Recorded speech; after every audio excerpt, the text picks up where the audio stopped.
अहिले भर्खरै एउटा महाधिवेशन सकियो, समाजवादको नेपाली बाटो भन्ने एउटा पुस्तिका कति साह्रो ढाक्न सक्यो भने अचम्मै नै। कम्युनिस्ट पार्टी फुटाउने, सरकार आफ्नै ढाल्ने, आफ्नो पार्टी तसनस पार्ने, अर्काको पछाडि पछाडि लाग्ने, हिँड्नु छ एकातिर, जाँदैछ एकातिर, भन्छ अर्कै कुरा, लाग्छ भक्तपुरतिर, भन्छ म कलङ्कीतिर जाँदैछु। तपाईँ हामीले सुन्यौँ। अहिले भर्खरकै उदाहरण छ नि त, टड्कारो उदाहरण। कता हिँडे मान्छेहरू कता कलङ्की हिँड्दैछ, भक्तपुर जान्छु भन्दैछ, भक्तपुरतिर गइराखेको छु भन्छ, बनेपा जाने हो, हुँदै अगाडि बढ्ने हो भन्छ, अझै चर्को स्वरमा जाँदैछ कलङ्कीतिर। त्यो त हामीले देख्यौँ नि त। वामपन्थीहरूको 64% स्थिति छ पार्टी फुटाउने,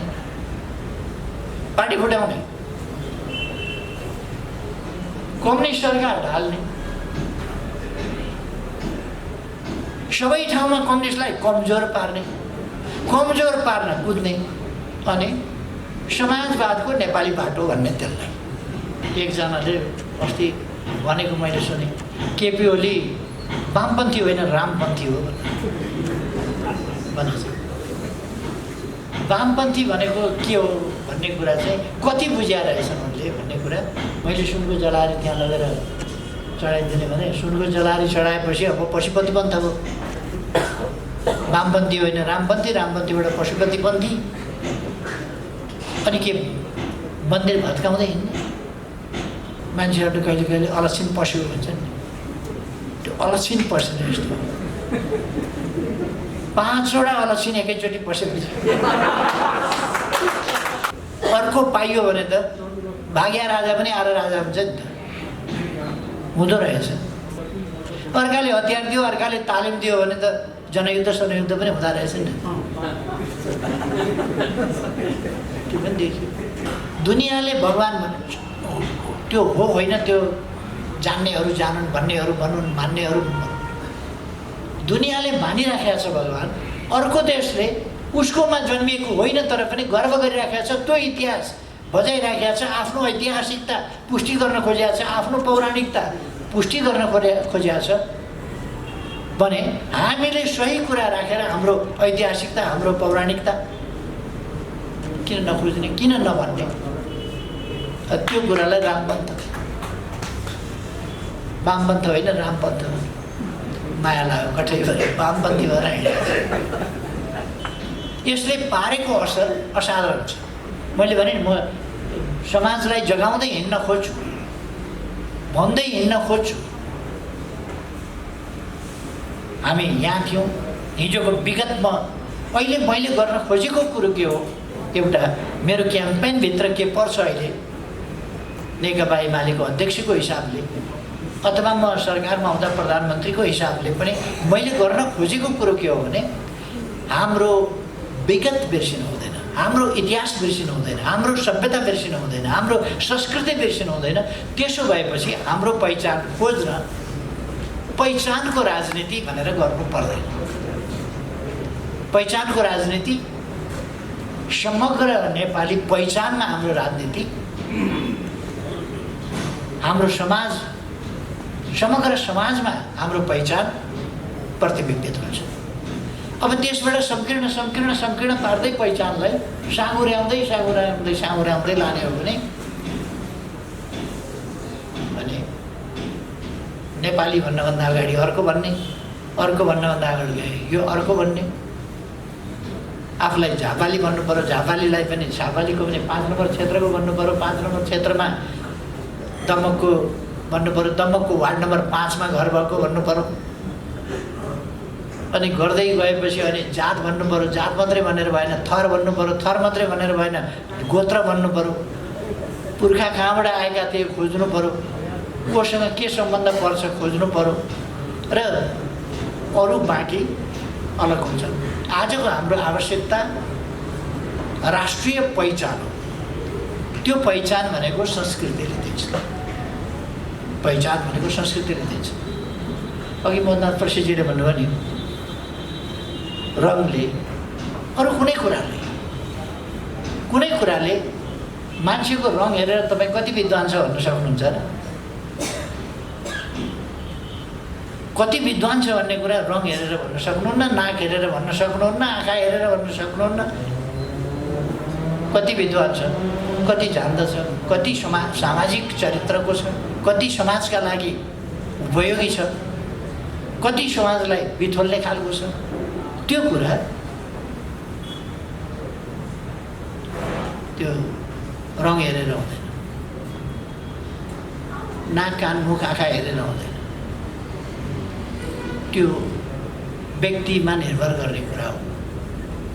त्यसकारण कालो छ कि गोरो छ, होचो छ कि अल्गो छ, के अर्थ छैन।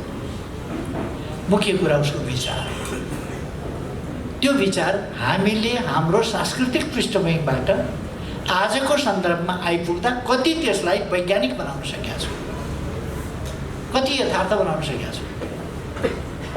हुन त आजकल मान्छे हिँड्नु छ एकातिर, जाँदैछ एकातिर, भन्छ अर्कै कुरा, लाग्छ भक्तपुरतिर, भन्छ म कलङ्कीतिर जाँदैछु। तपाईँ हामीले सुन्यौँ। अहिले भर्खरकै उदाहरण छ नि त, टड्कारो उदाहरण। कता हिँडे मान्छेले, कता कलङ्की हिँड्दैछ, भक्तपुर जान्छु भन्दैछ, भक्तपुरतिर गइराखेको छु भन्छ, बनेपा जाने हो, हुँदै अगाडि बढ्ने हो भन्छ, अझै चर्को स्वरमा जाँदैछ कलङ्कीतिर। त्यो त हामीले देख्यौँ नि त।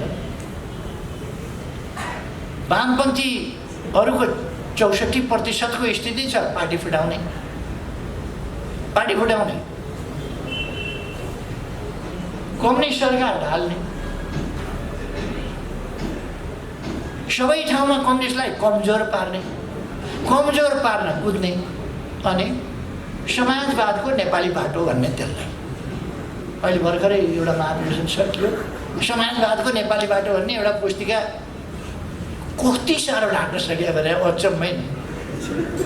कम्युनिस्ट पार्टी फुटाउने, सरकार आफ्नै ढाल्ने, आफ्नो पार्टी तसनस पार्ने, अर्काको पछाडि पछाडि लाग्ने, मित्रलाई शत्रु घोषणा गर्ने, अनि प्रतिस्पर्धीलाई मित्र ठान्ने, विपक्षीलाई मित्र ठान्ने, जोसँग फिलोसफी मिल्दैन, आइडियोलोजी मिल्दैन, केही पनि मिल्दैन, उसलाई दर्शन सिद्धान्त विचार केही पनि नमिल्ने, राजनीति नमिल्ने, उद्देश्य नमिल्ने, गन्तव्य नमिल्ने, बाटो नमिल्ने। अस्ति हामीले देख्यौँ नि एउटा साझा, न्यूनतम साझा कार्यक्रम, कतै जाने नै छैन त्यो। किन एउटा भन्छ यता दुईटी छोरीको कुरा त बुढाले गर्दा एउटी मान्छे घाम, एउटी मान्छे पानी भनेर। अब यो 5वटा भएपछि त घाम पनि माग्छ, पानी पनि माग्छ, छाया पनि माग्छ, के पनि माग्छ, बादल पनि माग्छ, कुहिरो पनि माग्छ, आकाश छाङ्ग भएको पनि उज्यालो पनि माग्छ। यस खालका कुराहरू पनि हुने गरेका छन्। एक त गर्दैछ तर भन्दै अर्कै छ र जनतालाई हलफल पार्दैछ, ब्रह्म ल्याउँदैछ।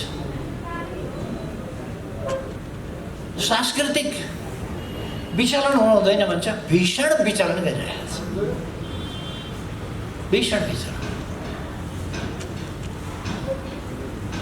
अघि उद्घोषण मित्रले यहाँ भनिरहनु भएको थियो, यस्तो यस्तो भइरहेको छ। म ती सबै कुराहरू दोहोऱ्याउन चाहन्न, मलाई अर्को मिटिङमा पनि जानु छ। अहिले उहाँहरू पर्खिरहनु भएको छ त।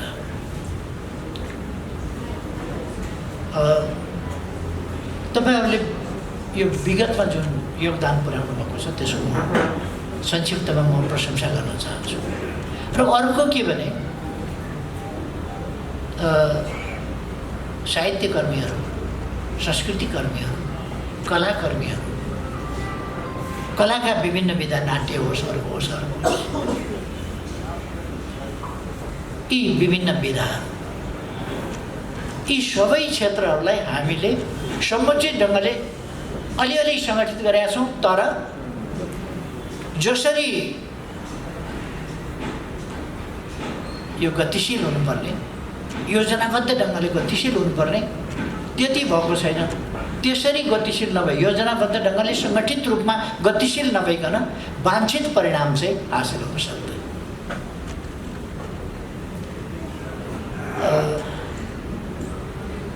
नेकपा एमाले फुटाउन र एमालेलाई समाप्त पार्नु अग्रगमन हो भन्ने, कम्युनिस्ट सरकार ढाल्नु अग्रगमन हो भनेर पार्टी फुटाएर हिँडेका एकजनाले अस्ति भनेछन्। मैले राम जन्मभूमि यहाँ नेपालमै पर्छ है, पुरानो ठोरी, अहिले अलिकति ठोरी अलिकति पर्ला। मैले गरिरहेको कुरा त 4000 वर्ष अगाडिको, त्यसलाई कसैले 7000 भन्ला, कसैले 9000 भन्ला, कसैले 12000 भन्ला, कसैले के भन्ला, तर कमसेकम 4000 वर्ष अगाडिको आजको कुरा होइन। यहाँनिर पर्छ राम जन्म। जब राम जन्मभूमि यहाँ पर्छ भने राम सीता लक्ष्मणको शालिग हनुमानको शालिग किन बनाएर नराख्ने थिए? त्यहाँ राख्यो। एकजनाले अस्ति भनेको मैले सुने, केपी ओली वामपन्थी होइन रामपन्थी हो भनेको छ। वामपन्थी भनेको के हो भन्ने कुरा चाहिँ कति बुझिया रहेछन् उनले भन्ने कुरा। हाम्रो सभ्यता हाम्रो संस्कृतिको पृष्ठभूमिबाट नआइकनको वामपन्थी हो भने हावा वामपन्थी हो, त्यो वामपन्थी नै हुन सक्दैन। हाम्रो सांस्कृतिक पृष्ठभूमि, हाम्रो इतिहास, हाम्रो पूर्वीय दर्शन, हाम्रो पूर्वीय सभ्यता, हाम्रो पूर्वीय संस्कृति, यसको जगमा नउठिकन हामी हाम्रो समाजकोलाई अगाडि बढाउँछौँ या समाज आज यहाँ आइपुगेको छ यसलाई अगाडि बढाउँछौँ भन्नुहुन्छ भने म त्यसलाई सम्भव देख्दैन। त्यो अरूको नकलबाजीमा समाप्त हुन्छ, नकल मात्रै हुन्छ। त्यो नकलले कुनै काम दिँदैन। त्यो नकल चाहिँ गोपी कृष्णको त सुगाले पनि भन्छ, यो उसले पनि भन्छ, बोल्छ नि त्यो पनि, तर अर्थ बुझेर बोल्दैन। मान्छेले अर्थ बुझेर भने हुन्छ।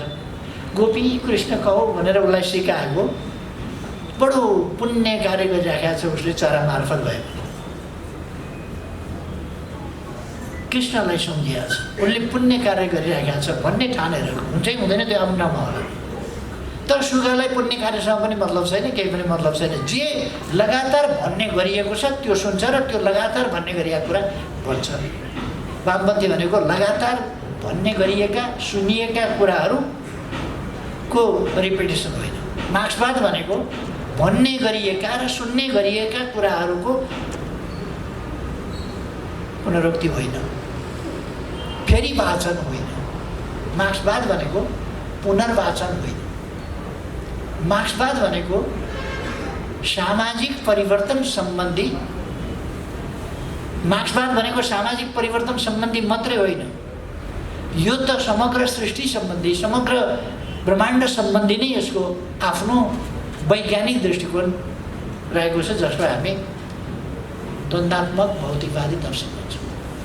यसको समाजसँग जहाँ सम्बन्ध छ त्यसलाई ऐतिहासिक जोड्छौँ। ऐतिहासिक द्वन्द्वात्मक र ऐतिहासिक भौतिकवाद र त्यस्तो दर्शन यो समाजसँग सम्बन्धित ऐतिहासिकतासँग सम्बन्धित छ। ऐतिहासिकतासँग सम्बन्धित छ भने इतिहास चाहिँ छोडिदिएर अनि मानव समाज, त्यो त मार्क्सले दर्शनमै द्वन्द्वात्मक र ऐतिहासिक भौतिकवाद, त्यहाँ ऐतिहासिकता छ जसले मात्रै समाजसँग सरोकार राख्छ र जोड्छ, नत्र सामाजिक चाहिँ कुरा त्यसबाट फेरि छुट्न सक्छ। त्यसकारण मार्क्सवादी दर्शनलाई अथवा द्वन्द्वात्मक भौतिकवादलाई समाज परिवर्तनसँग मिलाउनु छ भने त्यहाँ ऐतिहासिकताको कुरा आउँछ, इतिहासको कुरा आउँछ, विकास क्रमको कुरा आउँछ। विकास क्रम कति उपयुक्त कति अनुपयुक्त कसरी भएर आयो, यसलाई अब कसरी उपयुक्त ढङ्गले अगाडि बढाउन सकिन्छ, त्यो कुरा आउँछ।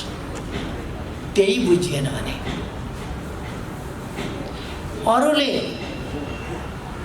दुनियाँले भगवान त्यो हो होइन, त्यो जान्नेहरू जानुन्, भन्नेहरू भनुन्, मान्नेहरू दुनियाँले मानिराखेको छ भगवान।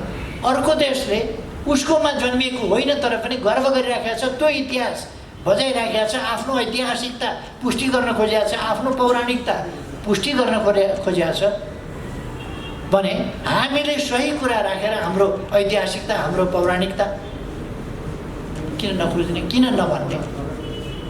त्यो कुरालाई रामपन्थ, वामपन्थ होइन रामपन्थ माया लाग्यो कठै गरे वामपन्थी भएर हिँडेको छ, रामपन्थ भनेर हिँडेको छ। पशुपतिनाथको जीर्णोद्धार हामी किन गर्छौँ? मैले सुनको जलारी त्यहाँ लगेर चढाइदिने भने सुनको जलारी चढाएपछि अब पशुपतिपन्थ अब वामपन्थी होइन रामपन्थी, रामपन्थीबाट पशुपतिपन्थी। अनि के मन्दिर भत्काउँदै हिँड्ने? के गर्छौँ हामी? हाम्रो संस्कृतिलाई के गर्छौँ? हाम्रा सांस्कृतिक ऐतिहासिक परम्परागत सम्पदाहरूलाई के गर्छौँ, के भन्छौँ? तिनको हामीले संरक्षण गर्नुपर्छ, तिनबाट सिक्नुपर्छ, त्यहाँ रहेका वैज्ञानिकता खोज्नुपर्छ, त्यो वैज्ञानिक तथ्यलाई अपनाउनुपर्छ, समाजलाई वैज्ञानिक र आधुनिक बनाउँदै लानुपर्छ र समाजभन्दा पृथक जनताले मन नपराउने काम गर्नु हुँदैन भन्छु।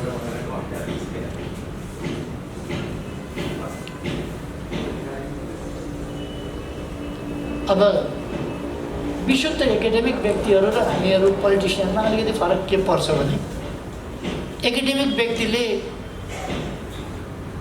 उनीहरूको ठाउँमा यो खानु ठिक छ, त्यो खानु ठिक छ, हाम्रोमा त्यो पूजा गर्नु पनि ठिक छ भन्न सक्नुहुन्छ। हामी पोलिटिक्स गर्ने मान्छेले कहाँ के खानु ठिक छ ठिक छैन भनेर चर्चा अनावश्यक किन गर्छौँ? गर्दैनौँ। हुन्छ कि हुँदैन? त्यो एकाडेमिक मान्छेहरूले भन्नुहुन्छ। हामी चाहिँ के भन्छौँ भने यहाँ के हुन्छ, यहाँको जनताले के मन पराउँछ, जनताले के भन्छ, त्यो जनताको भावनामा ठेस पार्ने कुरो हामी गर्दैनौँ, काम हामी गर्दैनौँ। हामी किनभने कहिले कहिले शाश्वत होइन हामी भन्ने कुरा चाहिँ नि हामी त एक अवधिका लागि सानो छोटो अवधिका लागि छौँ र यस अवधिमा हामीले खेल्ने भूमिका थोरै मात्रै छ।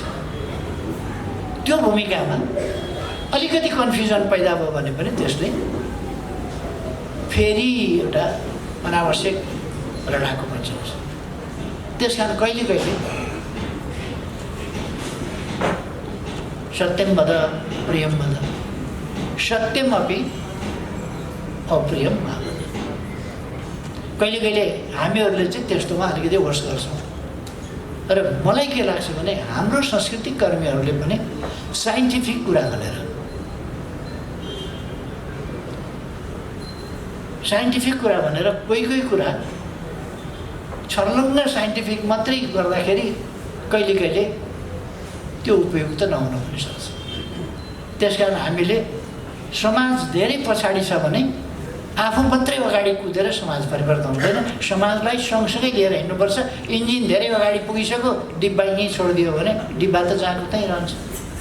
त्यसकारण हाम्रो काम चाहिँ डिब्बासँग जोडिएर डिब्बालाई तानेर नै सँगसँगै लिएर हिँड्ने हो। कहिले कहिले इन्जिनको गति जे थियो त्यो गतिमा डिब्बाको कारणले इन्जिन कुदेन भन्ने देखिन्छ, कुद्नै हुँदैन। इन्जिनको पावर धेरै हुनसक्छ, रित्तै पायो भने धेरै तीव्र गतिमा कुद्न सक्छ। डिब्बा समेत बोकेर कुद्दाखेरि धीमा गति उसको हुनसक्छ, ढिलो हुनसक्छ। तर डिब्बा नबोकिकन इन्जिन कुद्यो भने किन कुद्ने? त्यो इन्जिन कुद्ने किन? त्यसको प्रयोजन के? त्यसको उपलब्धि के? त्यसको फाइदा के? त्यसकारण मैले समाजलाई साथै लिएर हिँड्दिनँ भने मेरा प्रयासहरूको अर्थ के? त्यसो गरेर यो समाजबाट अलग थलग भएको पृथक भएको चेतना र अभ्यास हुन्छ र त्यो अलग थलग भएको अभ्यासले समाजलाई परिवर्तन गर्न सक्दैन। समाजसँग एट्याच नै हुँदैन, उसको सम्पर्क हुँदैन, सम्बन्धै हुँदैन। त्यसकारण उसले सँगसँगै नै लिएर आएको पर्छ। हाम्रो सांस्कृतिक क्षेत्रले हाम्रो समाजलाई सँगसँगै आफू अगाडि चाहिँ बस्नुपर्छ। फेरि समाज जहाँ छ त्यहीँ डिब्बामै इन्जिन बस्ने हो भने डिब्बाले कसरी तान्ने त? त्यसकारण म पनि समाजको एउटा अङ्गै हुँ, रेलको अङ्गै हुँ, इन्जिन भए पनि रेलै हुँ। त्यसकारण म डिब्बामै बस्छु भन्यो भने त रेल त तानिँदैन नि त। इन्जिन हुनाले त्यस नातामा ऊ अगाडि बस्नुपर्छ, उसले नयाँ ऊर्जा दिनुपर्छ, नयाँ गति दिनुपर्छ, ड्राइभ गर्नुपर्छ। पहिले बिस्तारो गति हुन्छ, इन्जिनको पनि पहिले बिस्तारो गति हुन्छ। हाम्रो समाज ड्राइभ गराइमा पनि पहिले स्टार्टिङमा बिस्तारो बिस्तारो हुन्छ। 6 सालमा आजको पार्टी बनाउन सकिन्थ्यो र? पुष्पलालको कमजोरी हो र आजको पार्टी 6 सालमै बनाउन नसक्नु? होइन, त्यो त्यति बेला स्टार्टिङमा बेला त्यस्तै हो, अलिकति सानै हुन्थ्यो। अब कुदाउने अर्को पाइयो, हतियार दिने अर्को पाइयो, प्रचार गरिदिने अर्को पाइयो, बिगुल बजाउने अर्को पाइयो। एम्बेसीमा लाने, एम्बेसीबाट गौचरणमा ल्याउने, गौचरणबाट दिल्ली उडाउने, दिल्लीबाट फर्काएर ल्याउने अर्को पाइयो भने त भाग्या राजा पनि आएर राजा हुन्छ नि त, हुँदो रहेछ। तर हामी अर्काले बोकेर, अर्काले उचालेर होइन। अर्काले हतियार दियो, अर्काले तालिम दियो भने त जनयुद्ध सनयुद्ध पनि हुँदो रहेछ नि। त्यो पनि देखियो। हामी अरूबाट होइन, आफै आफ्नो उताले आन्दोलन एक ढङ्गले सिद्धिएको थियो। त्यस्तो सिद्धिएको बेला फेरि हामीले अर्को ढङ्गले एउटा झापाबाट सुरु गऱ्यौँ। त्यसपछि एकता एकीकरण पनि गर्दै लग्यौँ, आन्दोलन विस्तार पनि गर्दै लग्यौँ, एकता एकीकरण गर्दै लग्यौँ, सबै समूहहरूलाई सामेल गर्दै लग्यौँ। अन्तिममा गएर हामीले कहाँसम्म पुर्यायौँ भने 27-28 सालबाट निर्मल लामा, मोहन विक्रमहरूले अलग धारको रूपमा अगाडि बढाएको अर्को एउटा लेफ्ट मोमेन्टको अर्को स्कुलिङ, त्यो जो अहिलेसम्ममा आउँदाखेरि एकदमै भ्रष्ट बनाइसकेको छ, त्यसलाई समेत पनि हामीले एक ठाउँ ल्याएका थियौँ। एक ठाउँ ल्याएका थियौँ त्यसलाई। तर पानीसँग ढुङ्गा माटो बगेको हुन्छ, सधैँ पानीसँग निरन्तर सँगै बग्न सक्दैन। ठिक्रिन्छ, बस्छ, छेउतिर बस्छ, यस्तै हो। हामीले अलिक समय तान्न खोज्यौँ, लान खोज्यौँ, घिसार्न खोज्यौँ, तर त्यो छुट्टिन पर्ने उनीहरूको एउटा बाध्यता। खैर, हामी यहाँ सांस्कृतिक क्षेत्रका कुरा गर्दैछौँ। यो पनि संस्कृतिसँग सम्बन्धित छ, हाम्रो संस्कारसँग सम्बन्धित छ, हाम्रा सांस्कृतिक मूल्य मान्यता अभ्यासहरूसँग सम्बन्धित छ। त्यस कारण मैले प्रसङ्गवश चर्चा चलाएको मात्रै। अब हाम्रो पार्टीले सांस्कृतिक क्षेत्रको महत्त्व बुझेको छ, यसको योगदान पनि बुझेको छ, यसको महत्त्व पनि बुझेको छ। त्यसै कारण यसले 35 वर्ष अगाडि जनसांस्कृतिक मञ्च निर्माण गरेको थियो। त्यो पार्टीले नै निर्माण गर्यो र यहाँसम्म आइपुग्दा हामीले सबैतिरबाट बल लगाएर, सांस्कृतिक क्षेत्रबाट पनि बल लगाएको छ। सडकको आन्दोलनले मात्रै आएको छैन। सडकको आन्दोलन कसरी भयो भन्दा, मान्छे चुनावमा गएर भोट हालेर एमाले जित्यो। एमाले जित्यो कसरी भन्दा, बच्चा बच्ची नाचेर पनि जितेको छ, बुढाबुढीले आशीर्वाद भनेर पनि जितेको छ। भोटको ठाउँमा कसरी पुग्यो समाज, एमालेलाई ठुलो पार्टी बनाउन कसरी पुग्यो भन्दा, एउटा चित्रले पनि सङ्केत गरेको छ, हरेक कुराले सङ्केत गरेको छ। हरेक कुराको अर्थ छ यसभित्र। गायनको अर्थ होला, अर्को चिजको अर्थ होला, कलाको अर्थ होला, साहित्यको होला, निबन्धको होला। अब अझ हामीले एउटा, मलाई के लाग्छ भने, विद्रोहका स्वरहरू हामीले बोल्न जान्यौँ, सिक्यौँ। यो आन्दोलन काल थियो, आन्दोलन कालको साहित्य, क्रान्तिकालको साहित्य, परिवर्तनका निम्तिको साहित्य, एउटा आमूल परिवर्तनका निम्तिको साहित्य, जहाँ समाजमा असन्तुष्टि त छँदै थियो, त्यसलाई सङ्गठित गर्ने र त्यो असन्तुष्टि र त्यो अन्तर्विरोधलाई चर्काएर एउटा सङ्घर्षबाट उपलब्धि हासिल गर्नु थियो। त्यति बेलाको साहित्य हामीले रचना जति सक्यौँ त्यति गऱ्यौँ। त्यति बेलाको संस्कृति जे आवश्यक थियो जति सक्यौँ त्यति गऱ्यौँ। त्यसले परिवर्तन पनि ल्याएको छ। तर अब त्यही शैली, त्यही विषयवस्तु, त्यही असन्तुष्टि, त्यही अन्तर्विरोधहरू समाजको अन्तर्विरोध प्रधानता जुन छ त्यसैमा टेकेर त्यही अन्तर्विरोधलाई चर्काउने वा विद्रोह र आक्रोशका स्वरहरू नै अगाडि बढाउने समय चाहिँ अब होइन। अब उपलब्धिहरूको रक्षा गर्ने, यस्ता प्रतिगामी तत्त्वहरूलाई भ्रम फिजाउन नदिने, अगाडि बढ्न नदिने र जनशक्तिलाई सचेत, सङ्गठित, परिचालित गरेर अगाडि बढ्ने। अब समृद्ध नेपाल, सुखी नेपाली कसरी हुन सक्छ हो त्यस बाटोमा जाने। त्यसै कारण अघि भन्नुभयो नि, महाधिवेशन जसको होस्, गीत हाम्रो बज्नुपर्छ, विचार हाम्रो आउनुपर्छ। किनभने अरू विचार बिक्दै नबिक्ने भएपछि देशभक्ति भन्नै पर्यो। यसै गरेर तान्ने हो हामीले। शान्तिपूर्ण आन्दोलनमा तान्ने भनेको यसै गरी समृद्ध नेपाल, सुखी नेपाली नै गाउनुपर्छ हरेकले। विकासको चर्चा गर्नुपर्छ हरेकले। पहिले चर्चा के हुन्थ्यो?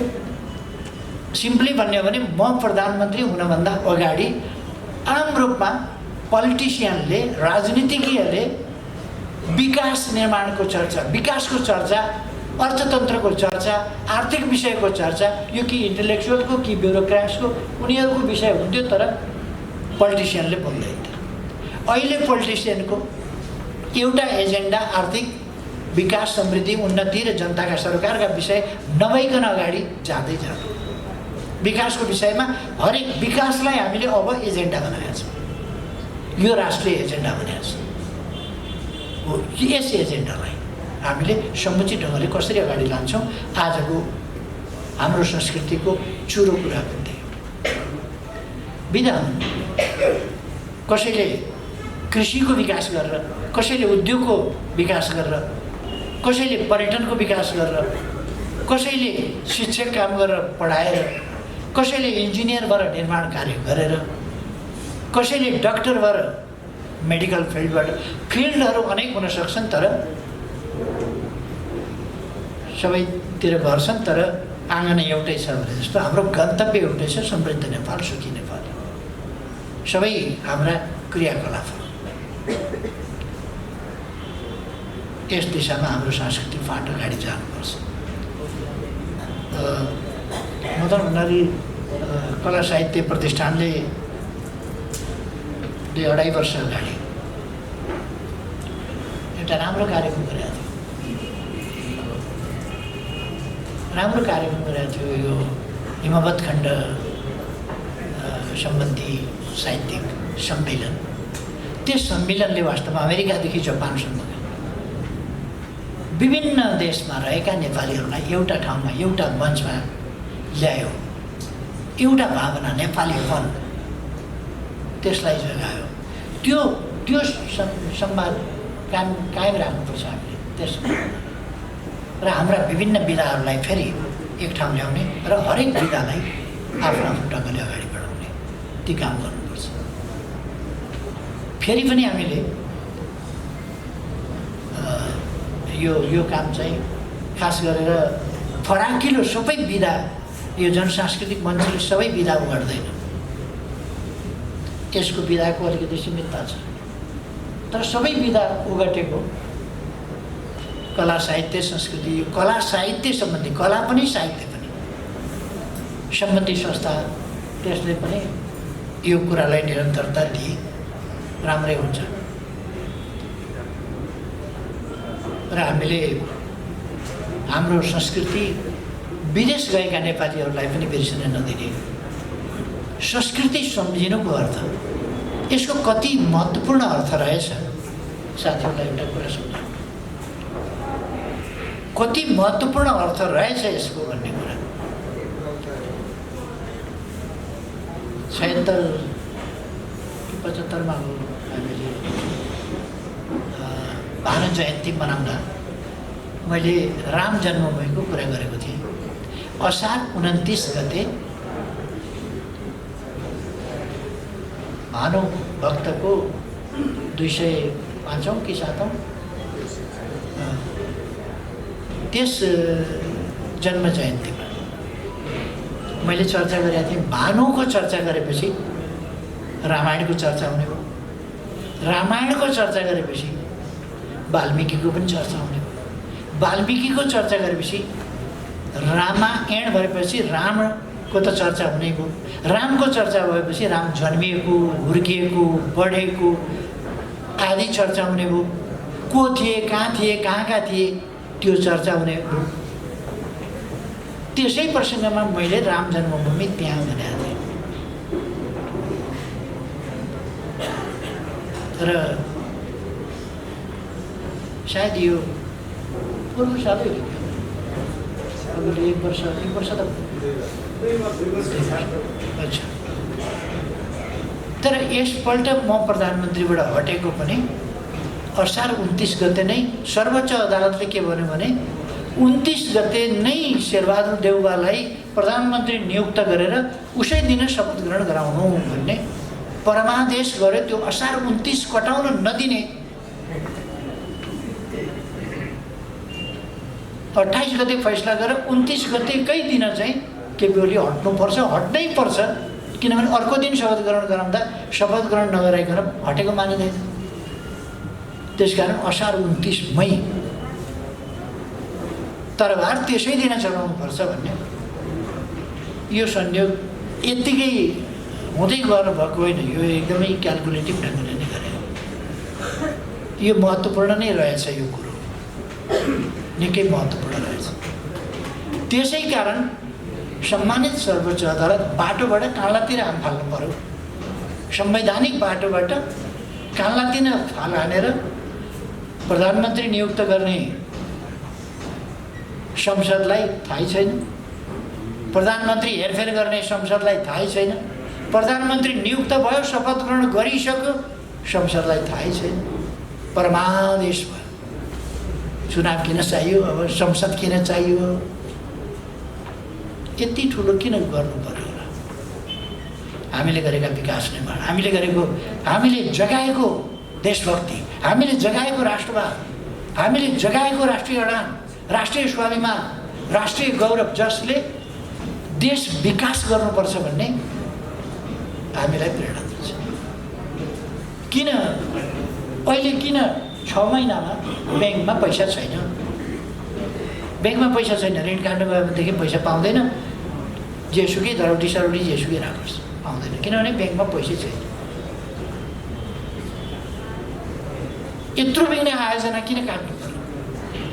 बजेट छुट्याएको छ, सबै निर्दिष्ट बजेट छ, तर पनि चल्न नसक्ने, गर्न नसकिने, खर्च गर्न नसकिने भनेर किन काट्नु पर्यो? मान्छेहरूले कहिले कहिले अलक्षिन पशु भन्छन् नि, त्यो अलक्षिन पसेर यस्तो 5वटा अलक्षिन एकैचोटि पसेपछि अनि ढिकुटीको हालत के भयो होला?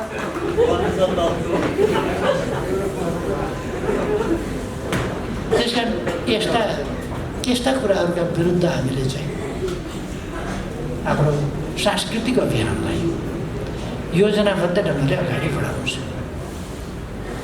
म धेरै भन्दिनँ, साथीहरूले बुझिहाल्नुभयो यस अभियानलाई कसरी अगाडि बढाउने। हाम्रो पार्टीले यसको महत्त्व बुझेको छ र तपाईँहरूको साथमा नेकपा एमाले छ।